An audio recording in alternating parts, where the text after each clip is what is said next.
You're listening to Peak One Sports.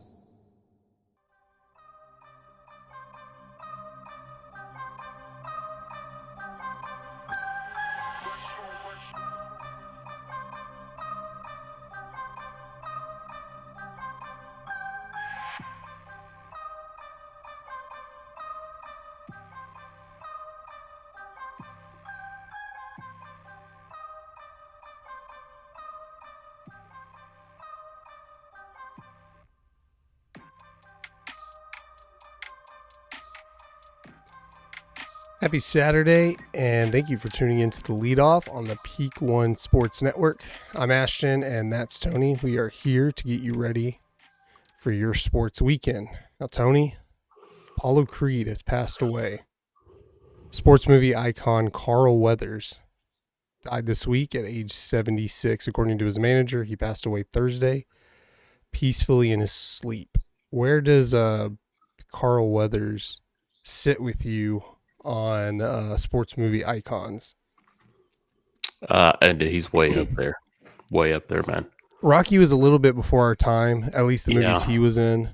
Well, I do remember him from those movies. Yeah, I've seen them. I watched them. Yeah. They always have a Rocky marathon on all the time.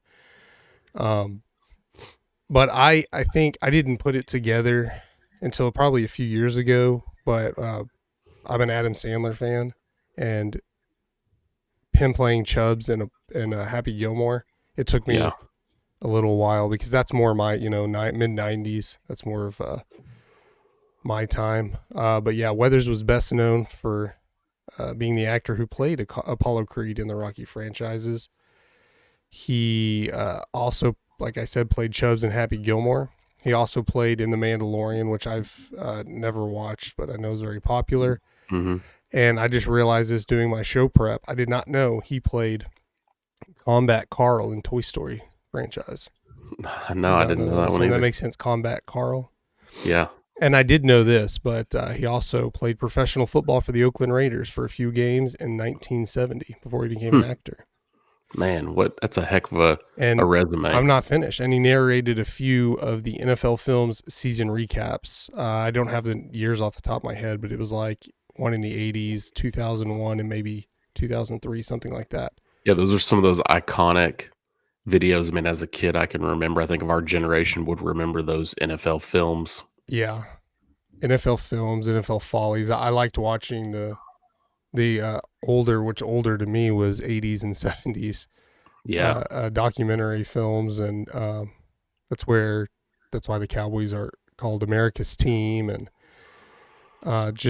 it's just very iconic. I mean, two of the, if you want to call Happy Gilmore, I think it's more of a cult classic, but it's up there in sports movies, I believe. I mean, especially when you add Carl Weathers to the mix. Yeah. And then obviously, you can't beat the Rocky franchise. I know the last few were kind of tailing off, but I mean, Carl Weathers died in Rocky IV, so spoiler alert if you haven't seen them, but like he kind of played in the first four movies where before it started going off the deep end. But yeah, rest in peace, Carl Weathers. Be sure to subscribe to our YouTube page so you don't miss any of the great content on the Peak One Sports Network. And if you like this episode, go ahead and hit that like button. If you don't like us, hit it twice. This episode is brought to you by Betalytics. Don't bet with your gut. Use Betalytics and their AI algorithms and their prop bets to help you make smarter picks. Use promo code PEAK1. You get 25% off when you sign up today. Golf is fun. You should dress like it. Shank It Golf. Go to their website. You get 15% off when you use promo code PEAK1. All of that information is in the description box.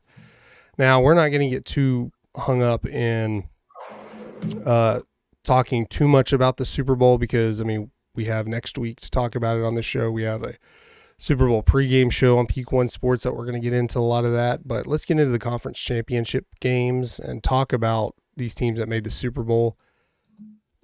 Which one do you want to start with? Which did you enjoy watching most? Not counting whether you like the 49ers or not, because I know you're probably going to go there.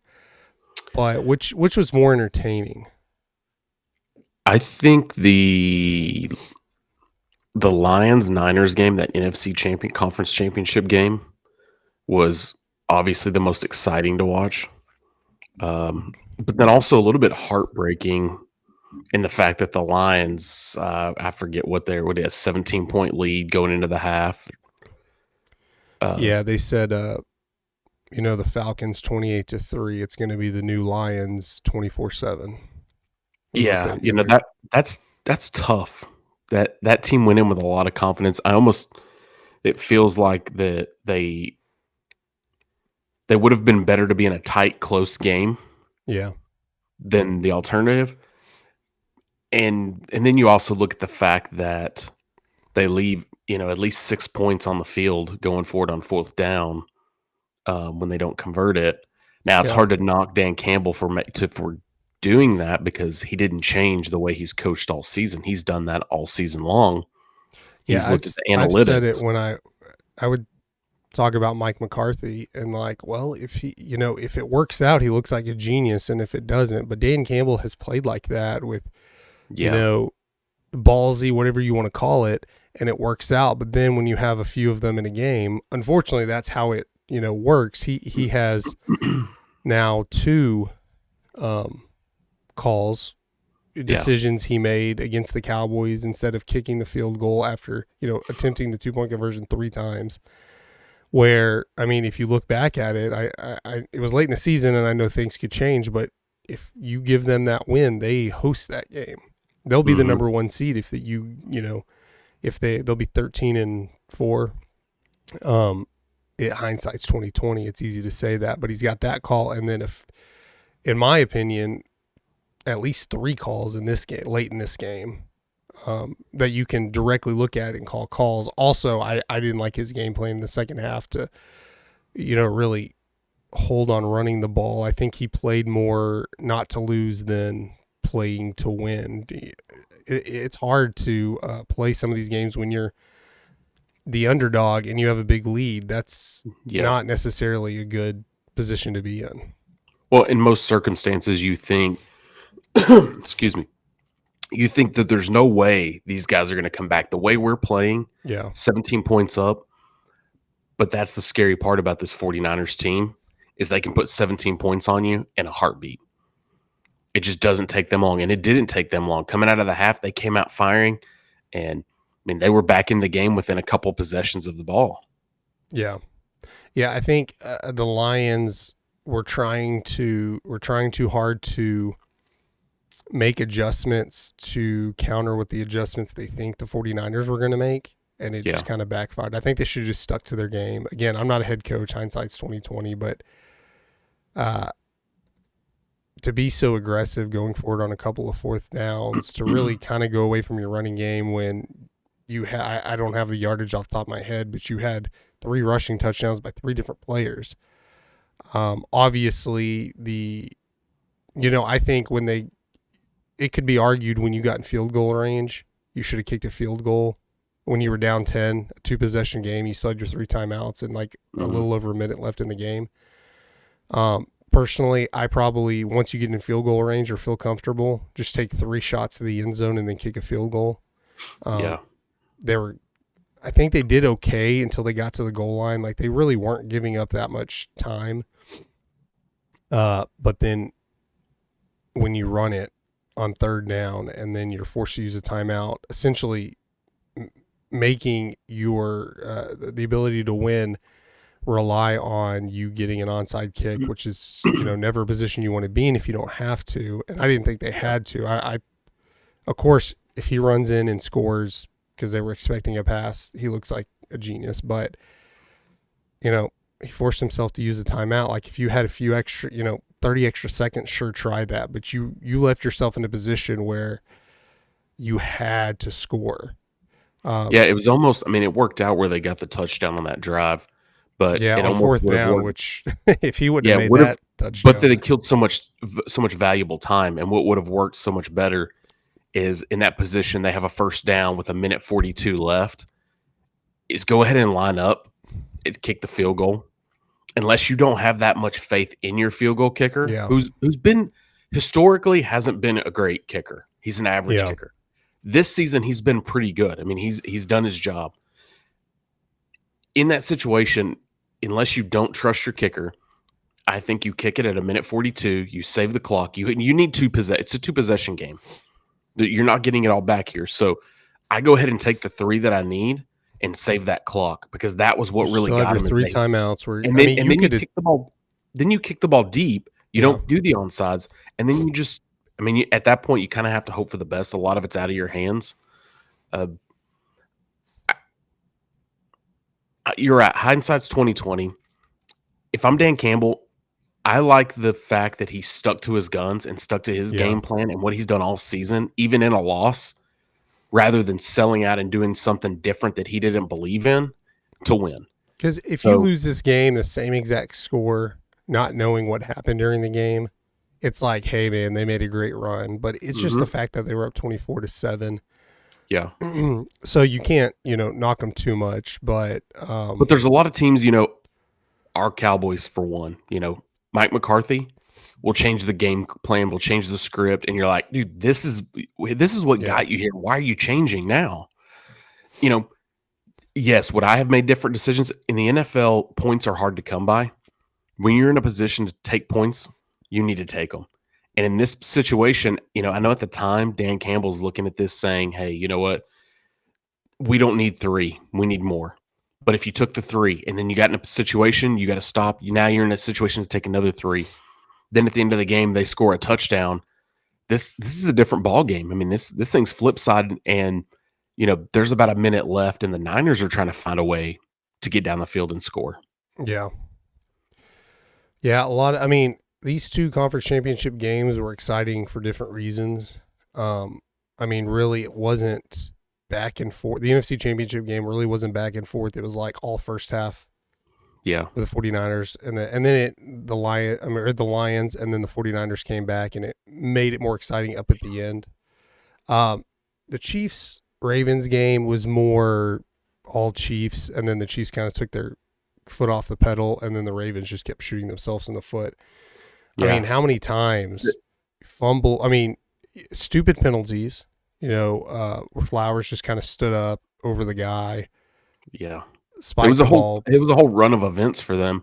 I mean, outside of maybe one drive, the Ravens didn't look like themselves. Yeah. In last week when you were out, Cole and I and Landon talked about this. Shout out Cole, Bungalow Sports Show. Thanks for filling in. There's something about this Ravens team that I just didn't trust. Yeah. And it was hard, and that's what I kept telling Cole is there's something about it, and I can't put my finger on it. You've got possibly an MVP quarterback.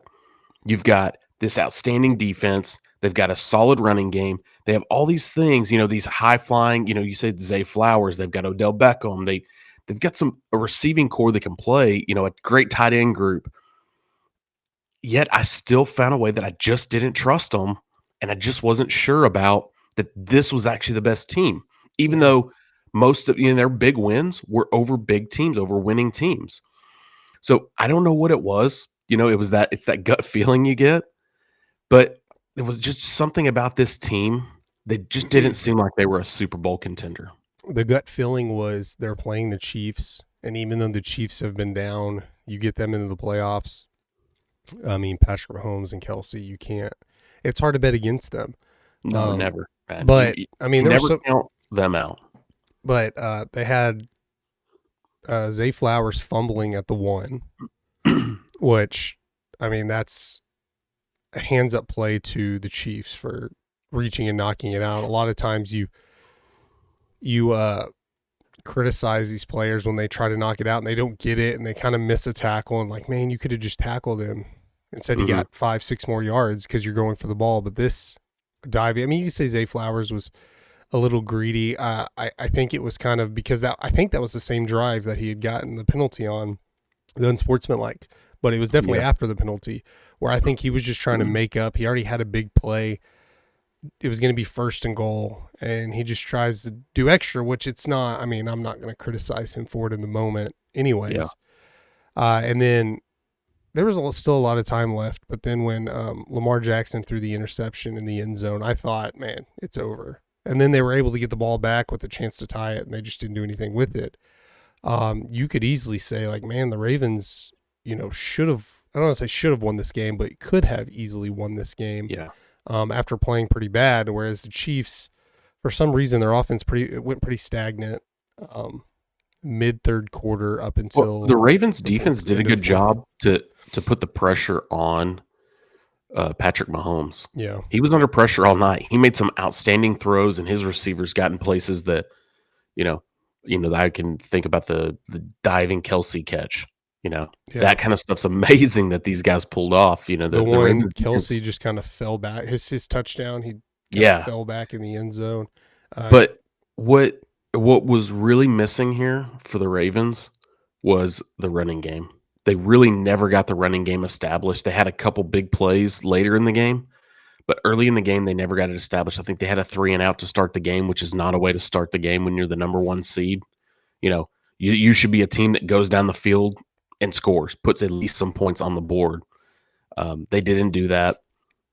They just struggled to really get clicking, and that passing game in Lamar couldn't flourish because they couldn't establish that running game. The running game was no threat to the Chiefs. I mean, I can't agree with you more. It's easy at the end of the game now that we're talking about it, we think about all the great plays for the winning team and the bad plays for the losing team, but it didn't look great for the Chiefs offense. And even the defense really wasn't. I mean, those 2 turnovers we were talking about happened deep in the red zone. And maybe it was a bend not break mentality where they just got the timely turnover. But the Ravens on those 2 drives, I don't want to say run it down their throats, but they were moving the ball. I mean, obviously, you get down into the red zone, that interception in the end zone wasn't a bomb. I want to say they had the ball like on the 20, 25-yard line. Call it shooting yourselves in the foot, or call it the Chiefs stepped up when they needed to. But I think you remember these games a little bit differently. It just feels like, the Chiefs played great, the Ravens played bad. But credit to the Chiefs for really most of the season not playing what they've been. I know they, outside of Kelsey, the offense really doesn't have a lot of help, and that happens when you pay your quarterback $50 million a year. But Patrick Mahomes has just been able to come out of that and lead this team to another Super Bowl, this being his 4th in 5 years, 6 years, something like that. 6 straight AFC championship games, the 4th Super Bowl, I guess, in 6 years, because he made that first one. It's just hard to bet against. I mean, just on paper, I assume the 49ers will be favored. I haven't looked at any of the betting odds, but in the talent-wise, it feels like the 49ers are a lot more loaded than the Chiefs outside of Patrick Mahomes. But man, it's hard to bet on the Chiefs, and I'm not going to put a pick in here. I don't want you to put that. We're going to save that for our Super Bowl pregame show here on Peak One of the Sports. keys that's going to be big for them is the continued growth and success we've seen from their running back Isaiah Pacheco. That's something we talked about last week as well. He's a huge key factor to this in the running game and in the passing game. Between him and Kelsey, you kind of just need your defense to do an okay job, which they have done, which is what's really kept them in this season when the offense wasn't clicking. And maybe keeping Kadarius Toney off the field, which has been a big story this week. There's been a lot of Andy Reid quotes where I'd be surprised if Toney plays in the Super Bowl. Like, I don't know. I don't see how Reid can make some of the comments he has, more passive-aggressive comments. They're pretty direct, but seems more passive aggressive. And then you're like, yeah, we're cool. Unless he just has that kind of relationship. But it'd be hard for, Andy Reid's never really been known for that, to be like the mind fuck kind of coach. Yeah. So I'd be surprised if Toney plays in this game. He's like, yeah, that's just how we are. That's just how he gets me motivated or whatever. But Yeah, that's crazy. And I don't know that Chiefs fans really want him to play after some of the drops he's had, and obviously that offside penalty. But yeah, I So depleted. the current line, which we've still got a week and a day, is the 49ers by 2. Okay. See, and that's one where I know Brock Purdy is a great quarterback. I still think we're seeing what he can go in two different directions. He can go into the stratosphere of being compared to Mahomes and even being compared to a few, Brady in the future, as Mahomes is now being compared to Tom Brady. Or if they lose this game, he's had a really good team around him. No, nothing against Purdy. Mahomes has kind of proved like this is what Mahomes is. A lot of people thought, yeah, he'll just he's had a great team. He's had a lot of weapons after a couple of years, but 4 Super Bowls in, less help. We see that. So right now I'm surprised. I mean, it's hard to say I'm surprised. Obviously the 49ers have more talent, but Vegas is going with the overall talent and not the quarterback. One thing, though, that we talked about this last week, and this has come up a lot recently in the media, is the fact that Brock Purdy's just a game manager, and that's been his knock. And to me, that's such a weird knock. I mean, and this is mostly coming from these ESPN types that are looking for headlines, right? Yeah, of he course. Gets knocked for being a game manager. That's exactly what this offense needs. That's what this offense is designed for, is just to have a guy that's a game manager and can just distribute. I mean, you could knock, say Tom Brady's kind of a game manager as well. Tom Brady's not the guy just to sling the ball downfield and scramble and run. Like, he's just going to manage and take control of the offense. And you act like, not you, but people act like bus driver quarterback and elite quarterback are mutually exclusive. Like, you can, Tom Brady did what he, whether he was ready to take over the team or not, or just be a game manager, I think it's a talent when a quarterback can be a game manager. I think maybe that's something wrong with the Baltimore Ravens, that they don't have a game manager quarterback, when really they have a very talented team, and he might be better off being a game manager than, being the guy just because he can run. He's an MVP candidate. He'll put up the stats. You compare him to Dak Prescott. He's a game manager quarterback. He'll put up the stats too. He's not able to manage the game in the playoffs, apparently, but I think it's too soon to call a quarterback a game manager. Like, he did a good job of managing this team in the moment.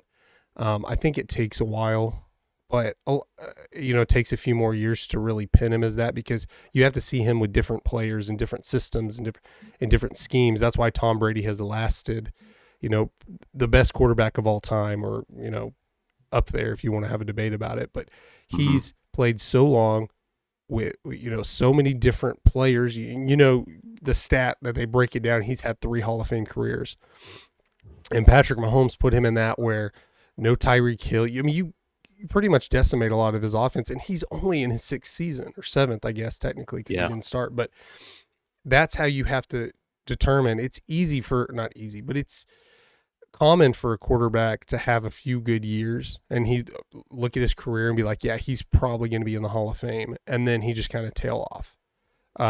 Kaepernick's one of them, maybe for different reasons, but there's a lot of players that you say who they're teamed up with, who they're, like Belichick, Brady, who was it? It looks right now it was more Brady than Belichick, but you take a quarterback away from, what coach, I don't care if he's the best coach in the world, is going to do anything without a quarterback. And then maybe Brady is like, well, he took Gronk, he had a lot of talent in Tampa Bay, he had a good coach too. That not necessarily can you do it with very little, it's like, can you do it with other, a different coach, a different player. I mean, Tom Brady has won a Super Bowl, had a different coach, different system, different everything, and still won a Super Bowl. Yeah. And Patrick Mahomes, it hasn't quite turned over. I mean, let's see how he does without Kelsey. Rumors of Kelsey retiring this year, maybe. That's a good point. So, I look at it as, we talk about Lamar as being an MVP guy, that, there's been some talk of Brock Purdy being an MVP guy. I mean, there's a huge argument for Patrick Mahomes, but is there not even a bigger argument for Travis Kelce? Because when Travis Kelce was out early in the season injured, this team didn't do well. They had no open targets. They had no. So you're going to get me on a tangent of I understand most valuable. The MVP is not really an MVP. They're doing it for best player because if MVP, you're talking about value. Yeah. Technically, you talk like how much they're paid and all that. Brock Purdy would be the MVP because he's making nothing almost. But it's always going to be a quarterback unless you just have – I mean, just look at the year Tyreek Hill had. And nobody – I mean, people have mentioned, yeah, maybe Tyreek Hill. Yeah. But he's had an outstanding year in a weak quarterback there could be, season. If you're going to throw that one out, you can throw out CD Lamb in his year, he said. Exactly. Well. Yeah, CD Lamb almost had the same stats. I realized Tyreek Hill had one less game. But I'll turn that back around and it's like, well, he played one more game. Like he was able to play another game. But in this season I think we can all agree this is one of the weaker years of a quarterback where Dak Prescott's a good regular season quarterback. Nothing against him, but he led the league in passing touchdowns. What was it, like 36, 38, something like that? That's pretty low. You expect, 40, 45 touchdowns. So in a year of weak MVP quarterback play, you had Tyreek Hill and CD Lamb have outstanding years. They're not even sniffing it. You have to break a record, have an outstanding year to not be, it's usually by default, pick your best quarterback out of the 1 and 2 seeds on each side. It's pretty much what it is, for better or worse. I mean, again, take Brock Purdy or Patrick Mahomes off those teams and see how they do. I think the 49ers might have a better chance. Well, in the same instance, though, you can have that argument for Kelce that when he was out, this team couldn't perform. If Kelce doesn't play, if Kelce is not on this team as it's structured currently, they're not a playoff team. They don't make the playoffs this year. Yeah, for sure. I mean, you actually were able – I mean, I'm asking hypotheticals. Take Patrick Mahomes. You actually see Travis Kelce not on this team. They don't do good. You put him on this team, and, they just turn things around where they're looking at a wild card. They steal the division in the end the last couple of weeks.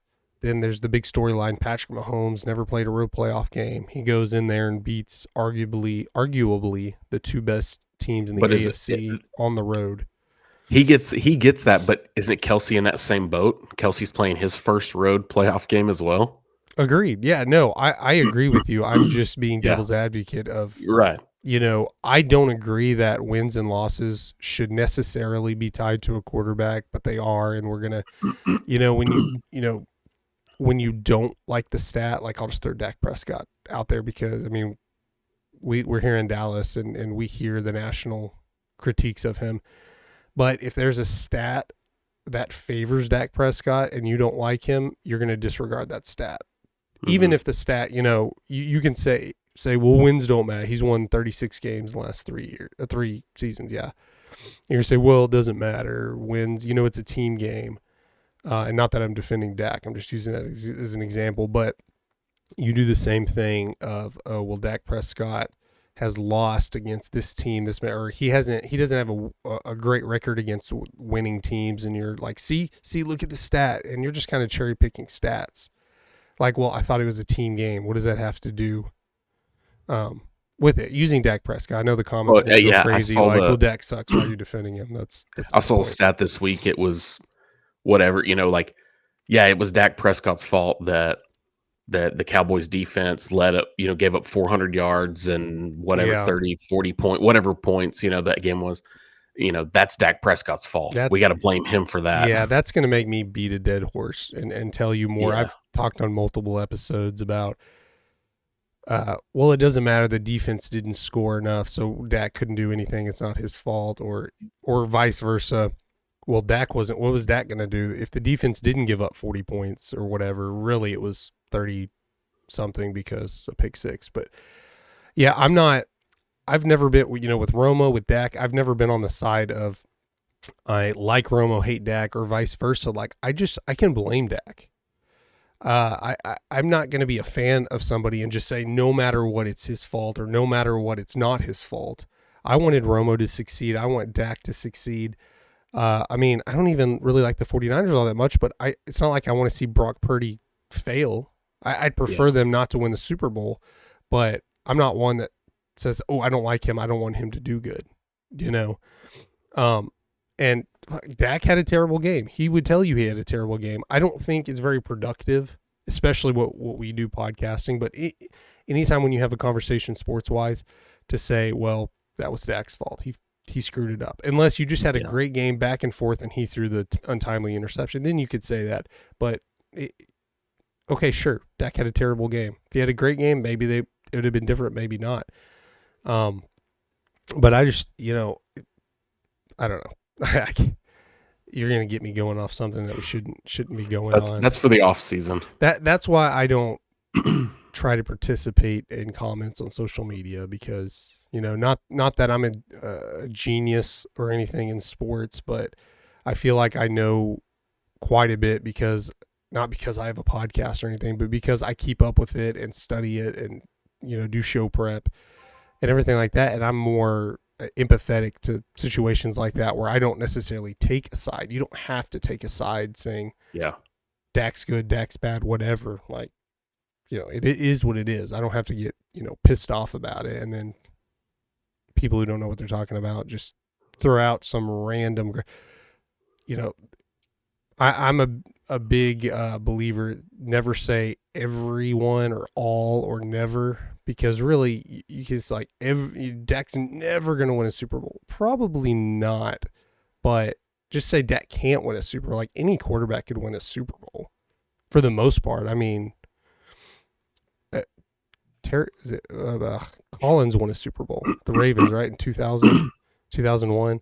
Like, if you put the right team around him, and that's what I thought this year. I thought Dak could have, done something, but when you have a bad game as quarterback to do, and, maybe it's a playoff thing, I don't know that I necessarily believe that. I use quotations when I say Dak is a regular season quarterback. I'm like, hey, just because that's what it looks like, but he has a bad game in the playoffs at the same time that Dan Quinn, which we'll get to in a minute, happens to change a game plan all of a sudden and run zone defense, and they just get torched. And Dak and CeeDee Lamb are off that game. It's like everything happens at once. You can't just blanket say this, but because you have an opinion and your opinion has kind of been validated for a few years, that you don't, you're just going to say, oh, see, I was right.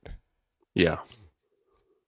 But let's get, speaking of Dan Quinn, we'll get into some, before we finish up some of these coaching vacancies and some coaches that are still not hired as of now. With the Cowboys keeping Mike McCarthy, we assumed Dan Quinn would stay with them, but Dan Quinn's going to the Commanders, and, maybe that's more because the Commanders didn't get their guy, and now this is kind of secondary. I'm not sure, but what are your thoughts on Dan Quinn as a Cowboys fan, and what do you think Commanders fans are thinking right now? Well, that was a team that, coming from a Ron Rivera that was a defensive-minded coach, this team's kind of been built around the defense. Obviously, they made some moves late in the season and moved some guys out, which for Dan Quinn, I think he's going to be coming into a rebuild. They've probably got several seasons to – in several drafts to rebuild this team. It'll be interesting to see how much money this Redskins team is willing to spend. This new management that they're under, new ownership. I think this, in 5 years, this could be a pretty solid team. But then again, look at Dan Quinn had the opportunity and had a pretty solid team in Atlanta. He took him to the Super Bowl. Yeah, and we want to say 28-3. It was a terrible, it's the same deal. He lost in overtime in the Super Bowl. Same, go back to the Lions and 49ers. That if you just say that he lost to Bill Belichick in overtime, you're like, damn. Okay, I think you would take that fashion that they lost. The fashion they lost. Yeah, I think it's a good move for Washington. As a Cowboys fan, it is a little bit hard to see him go. But I think at a certain point, you understand that there needs to be change. Yeah. Like from what we saw in that playoff game. Like, I think this is how coaches do. There's very few times that you get these long-term coaches that just work out. You saw Bill Belichick, his decline. Like, things just happen in the NFL, and it's time for a re-up. So I think for the Cowboys, this is a good move. It's now, who do the Cowboys put in place to take over the helm of this big defense? And what does this do to you signing players later on when you've got a guy like Michael Parsons who says, I want to go wherever Dan Quinn is? Yeah. My opinion is, the Cowboys were playing with house money anyways, because every single year we thought Dan Quinn's gone. So you keep him for 3 years, and I was fine with him staying on. One playoff game where you switch up your system, it was more like, hey, I think that's a learning experience more than anything. You can't just put it on the coach as well. But you do see, like, okay, well, they did the same thing against the Bills. They gave up a lot of points. It's like maybe they were figuring out Dan Quinn a little bit. I think more, I'm not upset about losing him. I get it. I was surprised we kept him for 3 years, as good as he was doing, especially since he was turning down bad jobs. And I'm thinking, okay, well, that means he's going to take a better job in the future. And it was kind of like, well, he just went to the Commanders. That's, he could have gone to the Broncos or the Seahawks the previous years. Well, Seahawks this year.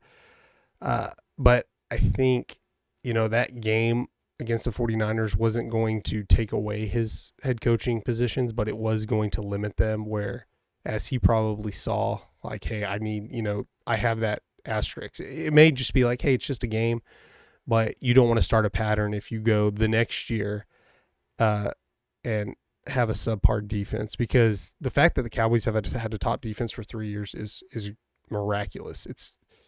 It's not very often. Usually you have a good defense, things will even out the next year. It's very difficult to keep a top 5 defense for multiple years in a row.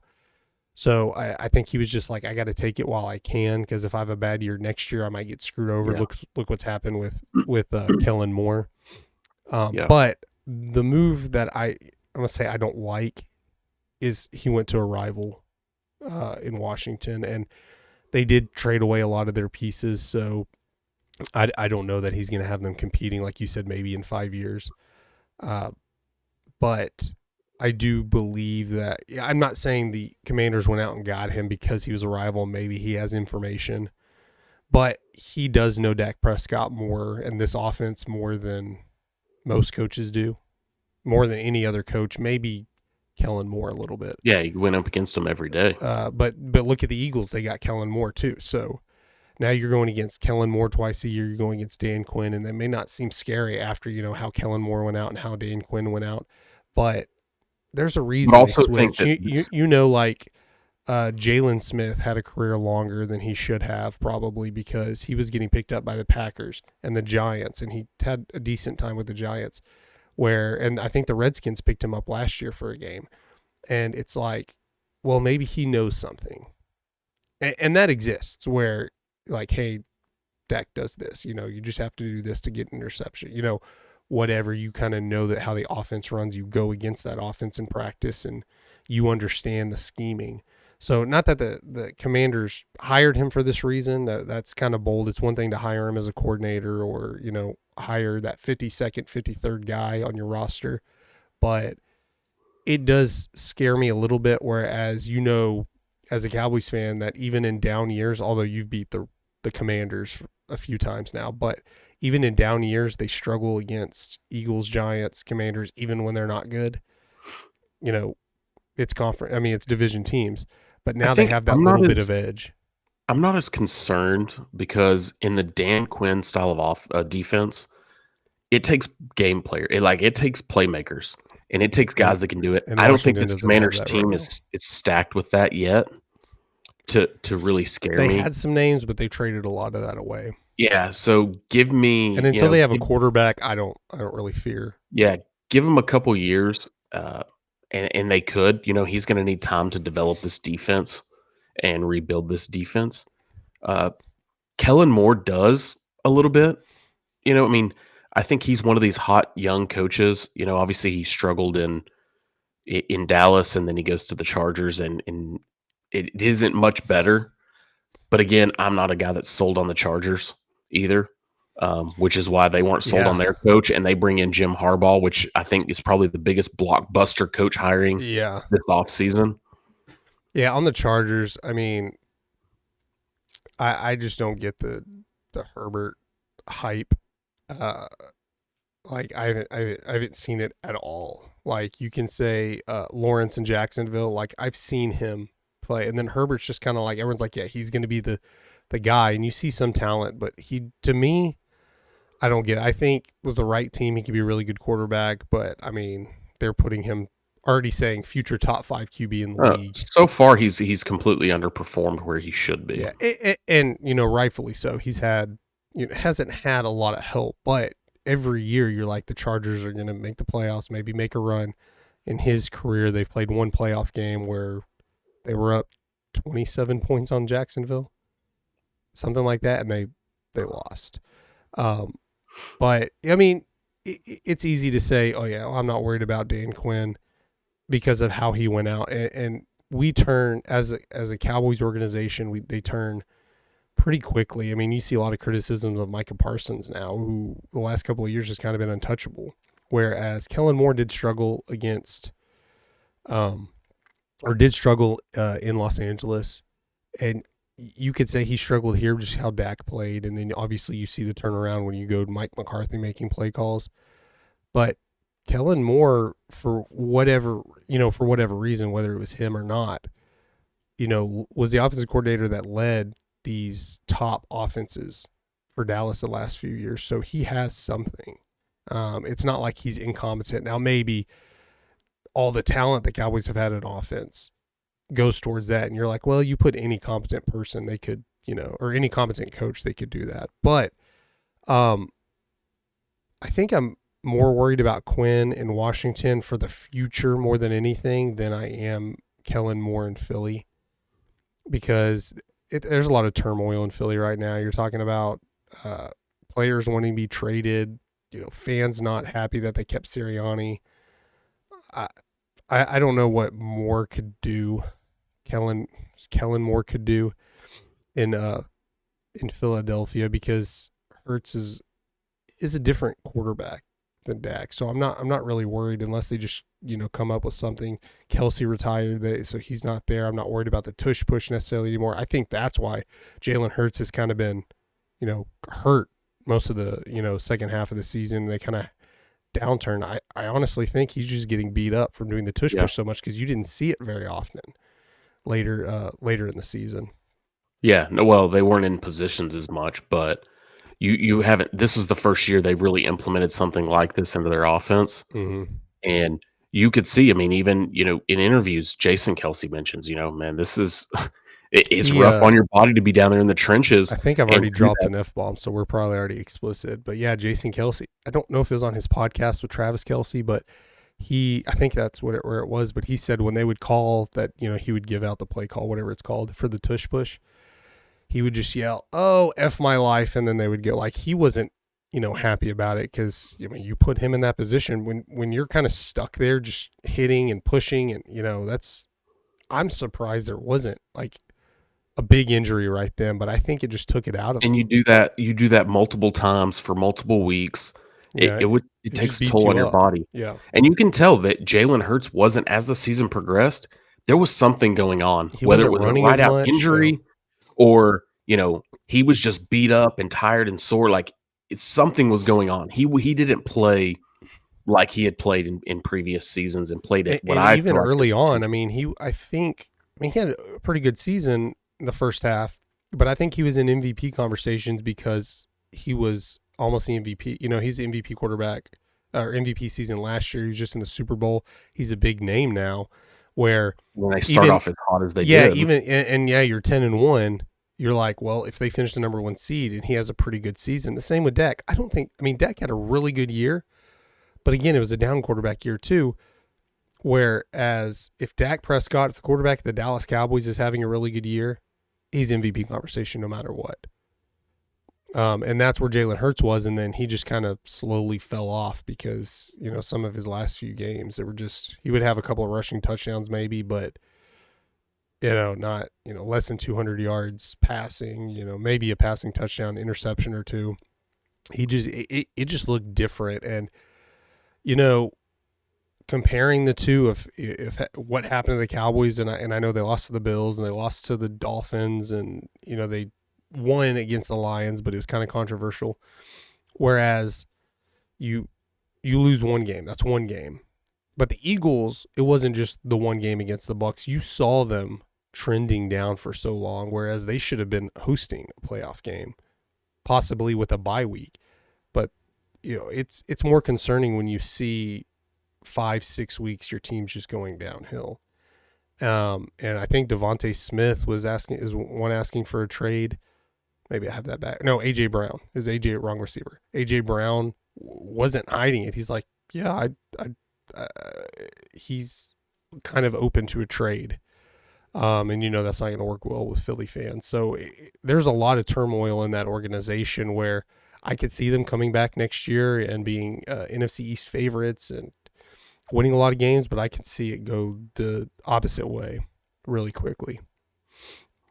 Before we come off, I mean, we talked about the Cowboys defensive coordinator vacancy and a couple of names that could be entering those. I don't know, because Jerry said he wants to go all in, and who knows what that means in Jerry terms. That just might mean using all of your cap space and not necessarily doing anything big.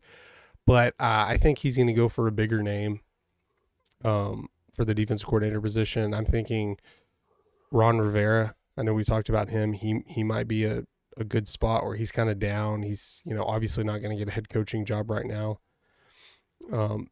And he might be one of the better picks. A less sexy name, I think, might be Mike Zimmer. There's been reports that Mike Zimmer wanted to come back to the Cowboys to coach this defense. I know it kind of went downhill for him, in Minnesota. And, he was compared a lot to like a Jason Garrett type coach. But one that I mentioned early in the season that I really like, when there were talks and speculations that Dan Quinn would probably leave after this season for a head coaching job, is their defensive back coach, Al Harris. I really am a big fan of Al Harris. I think he knows this defense. He knows this secondary. He knows what these guys are capable of. And I don't know if he's prepared for it. I don't know all the inner workings, if this is a guy that's ready to step into a coordinator role. But I think he's a good candidate for that. And I would definitely be, if I were Jerry Jones, I would be looking right there in my own house to see what I have before going out just trying to get this big sexy name, because that doesn't mean that it's going to work. There's also been talk of Bill Belichick. Would he come here and be a defensive coordinator? Man, that might be, Jerry said, he's like, no, I could work with Bill Belichick, and I believe he thinks that, and maybe he can. But it's, to me, I know there has not at this point been any reports on why he didn't go to Atlanta or why he still doesn't have a head coaching job. I think a lot of it is he wants a lot of control, player personnel, things like that, and be more than a head coach like he has in past years in New England. Mm-hmm. So if that is the reason he didn't go to Atlanta, or Atlanta didn't want him, or whatever, it would be hard to believe that he would take, it'd be better for him to take a year off. But if somehow he could, go from being head coach / player personnel leader, I know he wasn't the GM, but he could go from that to not even being in control of the coaching room, then, I think he could work really well here. But I don't know. You've never seen a move like that where like a legendary coach goes back. I mean, you see it all the time where head coaches struggle. Dan Quinn then goes to a coordinator. Mike Zimmer, he goes to a coordinator. Possibly Ron Rivera, being not only with the Cowboys, but being a defensive coordinator somewhere else.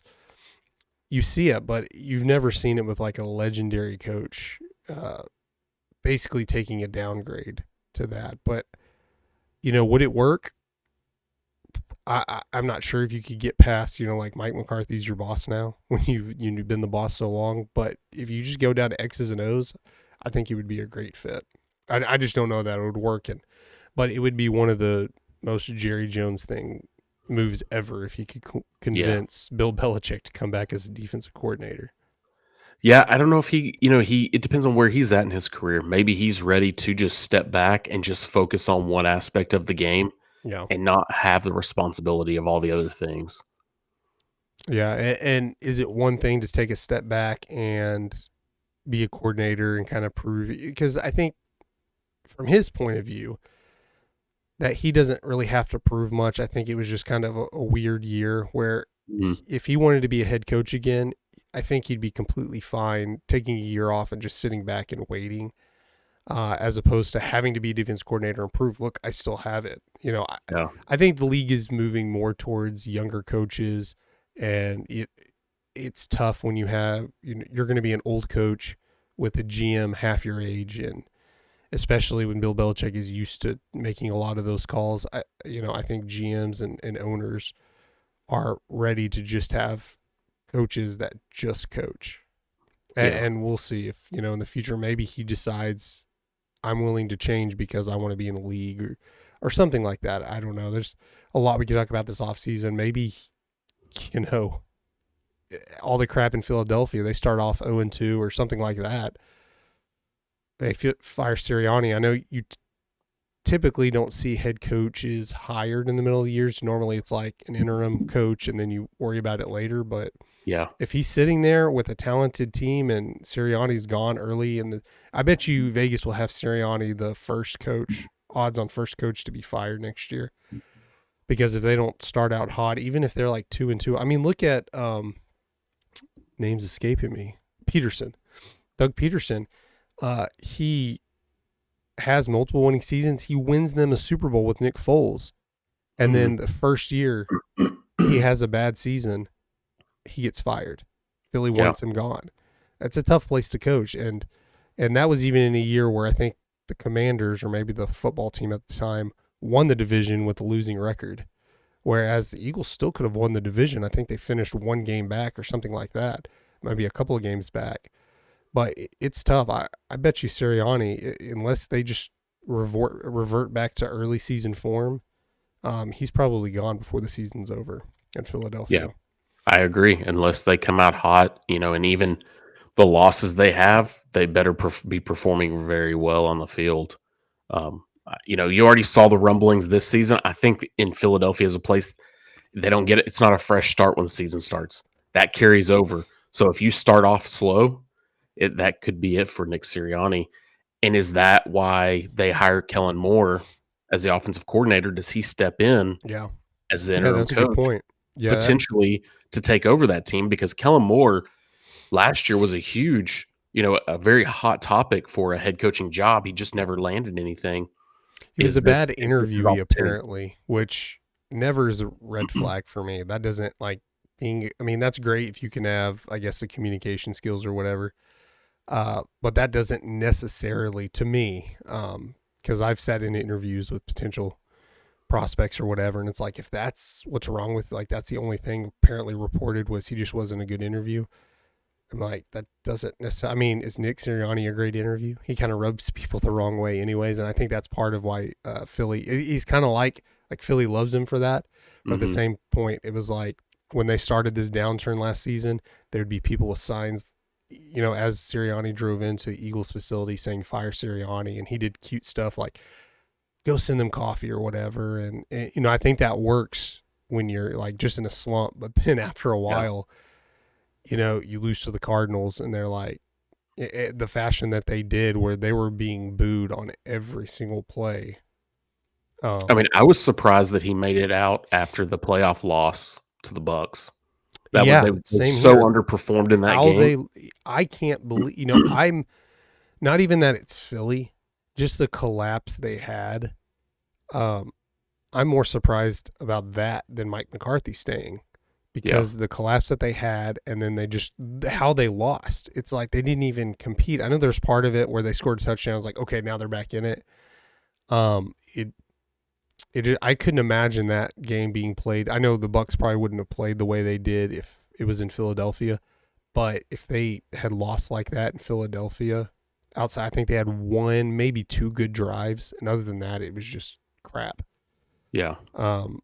But to me, it felt like he was kind of losing the locker room. I know, again, there's a lot of turmoil in that organization, and that's one to keep an eye on because Philly doesn't usually keep coaches after stuff like that. If they hadn't been the coach, like, Andy Reid was a coach forever.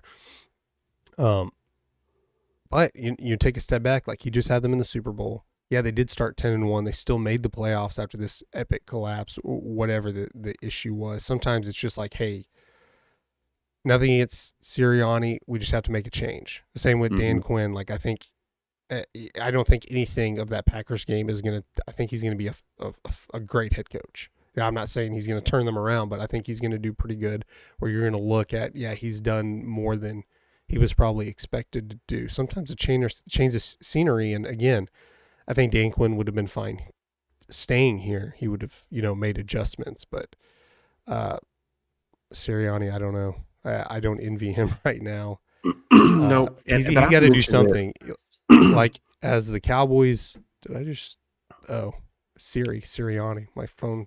Early in the season, we talked about Sirianni, when it first felt like he was on the hot seat. I'm a big fan of him. I can't imagine that if he did get fired, that he would go, like he would have a job the following season. Yeah. Like he would have a head coaching job. I think he is a head coach. It's just, I don't know if Philadelphia is the fit because, the NFL's weird now that there's very few teams that are just consistently good. Other than that, it's kind of, you have up years and down years, up years and down years. Even looking at a team like the Chiefs that's been really good over the past 6 seasons, they almost could have had that down year. They were on that cusp of being a bad team this year. They turned that around, and now it looks like, oh, wow, they're a great team still. Yeah. Which I think they are, but that's how hard it is to win in the NFL and how volatile that can be. So Sirianni may just need to be in a position that he's not going to be on a hot seat all the time. Yeah, and like even here in Dallas, where obviously we have pretty crazy fans anyways, next year everybody will be excited about football. You'll have your McCarthy like doubters, and as you normally have your Dak doubters, and you had your Romo and Garrett doubters, but people will be excited. Not that Philadelphia fans aren't going to be excited about the season, but they're going to be on Sirianni's ass until he starts off, 2-0, 3-0, something like that. Where if he struggles just a little bit, they're going to be, calling to fire him, because I'm surprised there wasn't kind of a revolt when they kept him. Yeah. Just knowing Philadelphia, they're intense fans. I'll say that with a positive mindset. Yeah, I'm a Cowboys fan, but Philly's got some intense fans all across the board, every sport, but definitely in Philadelphia.